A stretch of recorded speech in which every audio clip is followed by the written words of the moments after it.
Hello, and welcome to whatever this is going to be. What I'm hoping to do is go through each project file of the tracks in the album and talk about how I came up with the idea for the track, the writing, the producing process, the project file, dissecting it. What I'm expecting to actually happen, though, is for me to ramble on for way too long, and then I'll have to cut down on the editing. So this is the first track I made for the album, From the Other Side. No surprise there. It's the title track of the album. I want to put it out there right now that after listening to my album a lot in different places, like in the car, with my speakers, my phone, and whatever, I've already learned so much just from listening to, one of my tracks, and then my phone will shuffle into like a different song, and all of a sudden it's much louder and better mastered and mixed and all that. And like, it's not like I didn't do that, but I just wanted the album to be done, and I'm just like, I will do this better next time. Because at this point, I felt like working on this has just been a huge pain, and I just wanted to get it done. But now that it's over, I'm just like, oh god, I have to start working and learning and trying to get good at this, because if I don't, I'm gonna be like 50 years old and not get anywhere with this thing and whatever. So yeah, I'm having a great time, but I'm doing this for my friends, I'm doing this for myself, and I'm doing this to hopefully let you get better insight on this album and whatever. Okay, to start things off, I'm going to embarrass myself right off the bat and show you the phone recordings I managed to dig up from like when I first made the ideas for my song. Will you miss me? It's okay, I'll be fine, no, that's fine. Please don't save me. I know I've been wrong before, but will you miss me? It's okay, I'll be fine, no, that's fine. Oh boy. So yeah, that was it. And then I built on it, and then it became this whole song. Before I get into dissecting this project file and stuff, I do want to give backstories. So for this track, the very first track I made for the album, after I got the idea and everything, I learned about my very first big obstacle, and that was vocals. Like, how the fuck do I do them? Can I get someone to do that? I don't want to sing. I'm terrible at singing. If I get someone to do that, can I get them to do it for free? Probably not. So how much should I pay them? How much do vocalists get usually paid? Is there a contract for revenue sharing and stuff like that? Will my track even make money? So lots of those things to think about. But I ended up doing a lot of that research and immediately got depressed knowing that I did not have the financial means to hire singers to do, let alone even just one track. Keep in mind, around this time, I was still in school, and my YouTube was still small, and my gaming channel didn't really kick off with MapleStory and all that yet. So I had like, $50 at most to work with that I could spare from YouTube earnings. So with that money on hand on my PayPal, I reached out in different online forums and sites to start looking for vocalists, and long and behold, I got my first response. Every day's a battle, I always seem to lose. Never get to smile the same, and you don't get to choose. Driving down the highway, take the express lane. Crash the car so you can try to numb the pain. Oh, but as if skin and bones weren't thin enough, the words that could run through are not that tough. Deep inside I wish I rebuilt, but instead I wish you farewell. Cause I can break free. It's okay, I'll be fine, please don't cry. I have saved this recording for so many years, and finally, after so many years, I found a way to use it in a video. But anyways, I thought their voice was really good. The price they were offering was basically all I had. So I was like, yeah, I would be down, but just like the tone of it though, it didn't really fit exactly. It had a little bit of a country tone to it that I didn't really want. So I ended up telling the vocalist what this song was about, and he legitimately just dipped out of the project because it got too real for him. So I felt really bad, and yeah, I'm just gonna keep a lot of the song's meaning to myself. Anyways, after a bunch more looking around, I finally found someone from the subreddit Need Vocals who was willing to do it for free, and it eventually turned into this. Once again I'm all alone, comfy their drops and tears. Fake a smile to keep yours glistening, cause my give up on me. I can break free. It's okay, I'll be fine, please don't cry, and please don't hate me. Definitely not great, but it was a good learning experience on how to work with a vocalist. So I held on to this final product for a while because I published it on YouTube. And then I went back to the track later after working on a couple of other tracks. And I thought to myself, can I make this vocal better? And yes, I could. So I put in some hours and worked on tuning the vocals a lot more, and then changed a few things and mastered it differently. And it ended up sounding like this. Once again I'm all alone, comfy their drops and tears. Fake a smile to keep yours glisten. I guess break free.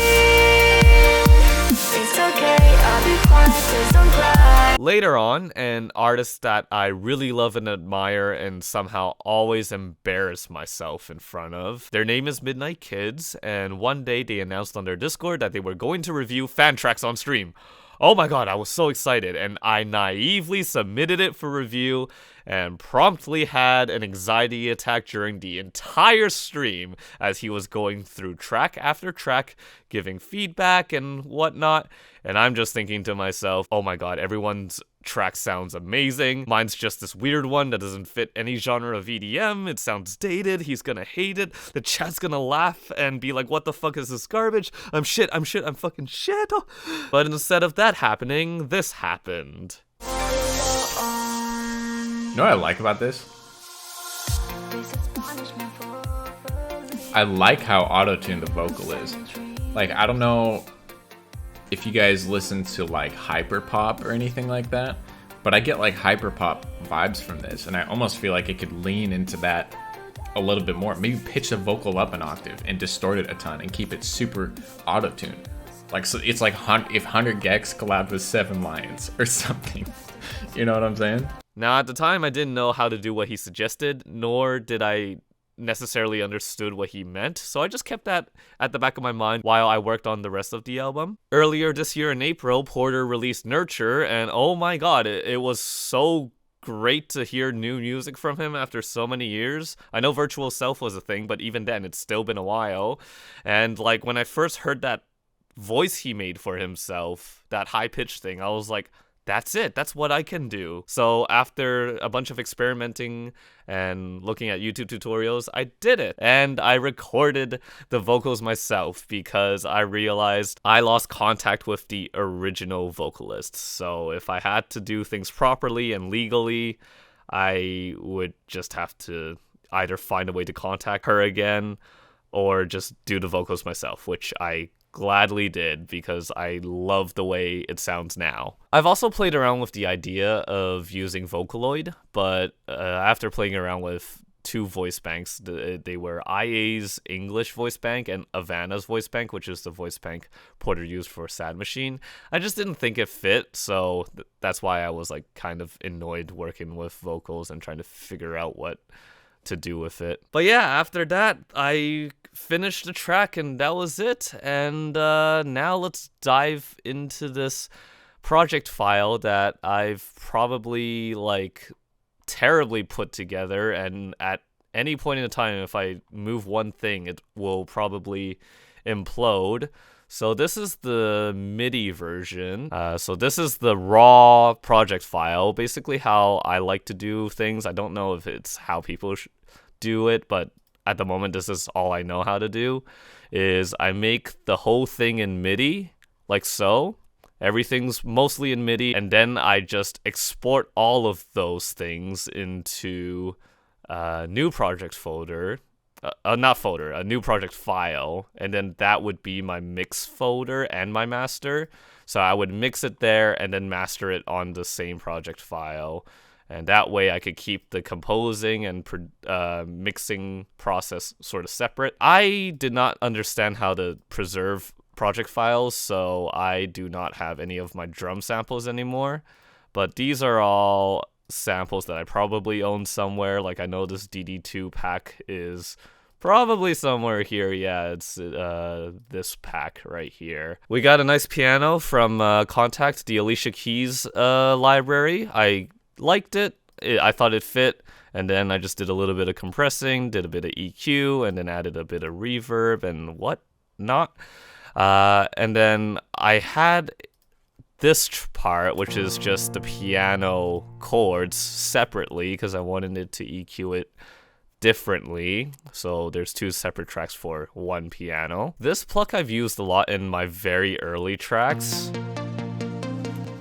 This is a Nexus preset, and I've used it in, I guess, all of like the first few EPs I've made just because of how much I love this sound. But you can see that a lot of things that I've done already are done in layers to create a more fuller sound and to create a more unique sound.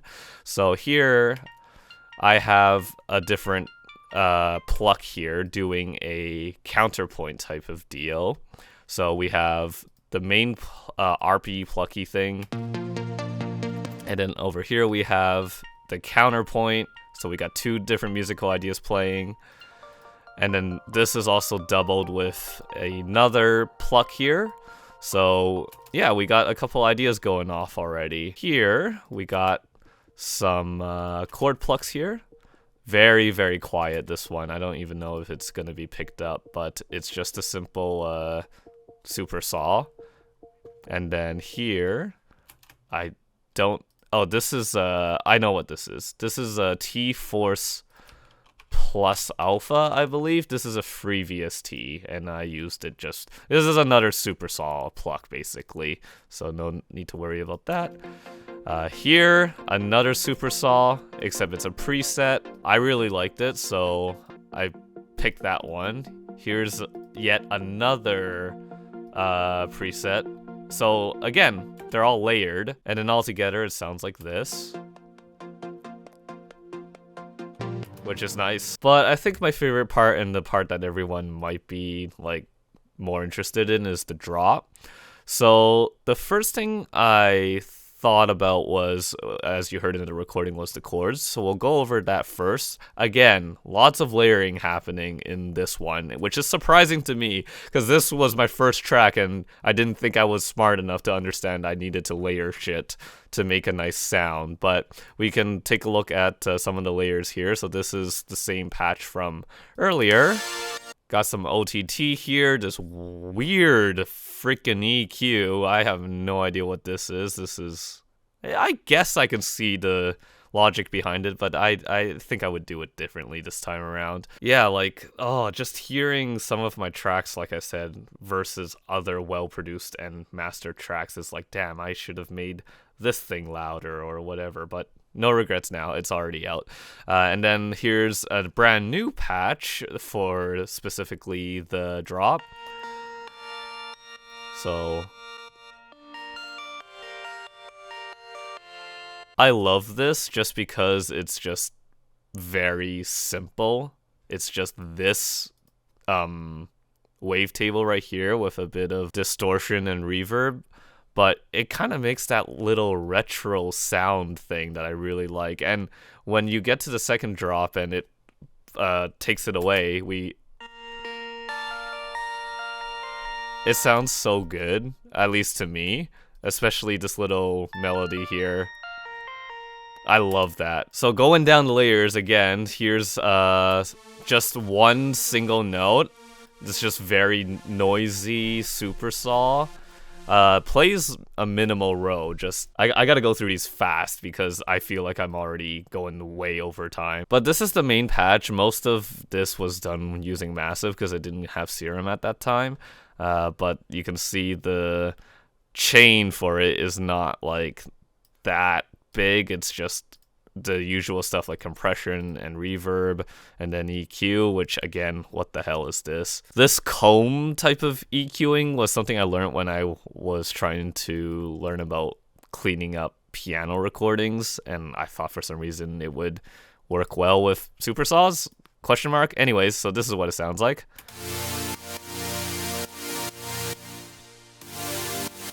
Then we have some pluck chords to layer on top of it.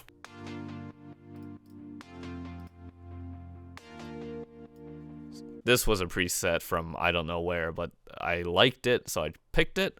Next we have another super saw. So more lower, and then here is just a whole layer of white noise, because it's just something I learned that you could do but to add more body to your chord stack. So it's just add a layer of white noise. So I'll play all of those layers together without the white noise.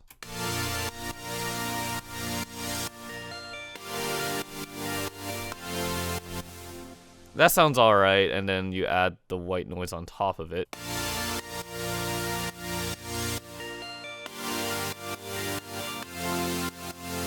Moving on to the bass though, I don't think it's that special, but here's the patch for it. So a little bit of LFO action going on here. Again, I think this was a preset. Most of these were presets when we're starting out. And then this is layered with this guy.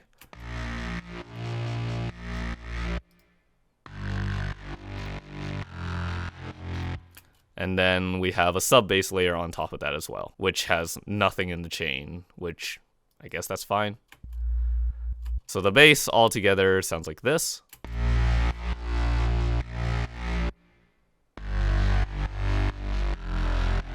So you got that like grimy little bass, which is cool. All in all though, this was kind of simple compared to, I would say, a lot of the other tracks. But yeah, most of this stuff again is midied first and then mixed later. I tried to do the mixing and the midiing and all that stuff at the same time, but eventually I don't know, it's still something I'm trying to figure out. This melody though, still probably one of my most favorites. And I'll just quickly show the different layers. So we got that Alicia Keys piano going on. We got that counter pluck from earlier. And then here, this is the pluck again from the intro. But here, this is a bell sound. Again from Nexus. Then we have a Tweak Bench Padawan preset, which is just this sort of sound. And then we have a second one with a different preset that's more like a flute. So all together, it sounds pretty cool. Overall, this is just basically how I made the track. Well, the backtrack. It's corrupt. Uh-oh. Oh, is this because I did this with Ableton 11? Oh, it was. Okay, so I will make this quick because I definitely went way too long already. But this is what it looks like after I stem out everything. For the most part, I group some things together. I try to keep things as separate as possible, but I usually have to be very happy with how the track sounds already to put them into stems. And then from there, I just edit it a little bit more with EQing and compressions and effects and whatever. In the case of this track, I ended up redoing so much that I put new vocals in like a different project. This is all of the vocals that I recorded for myself. So this is the new vocal. Once again, I'm here all alone. You can actually see that there is a piano layer here, and I'll just play this.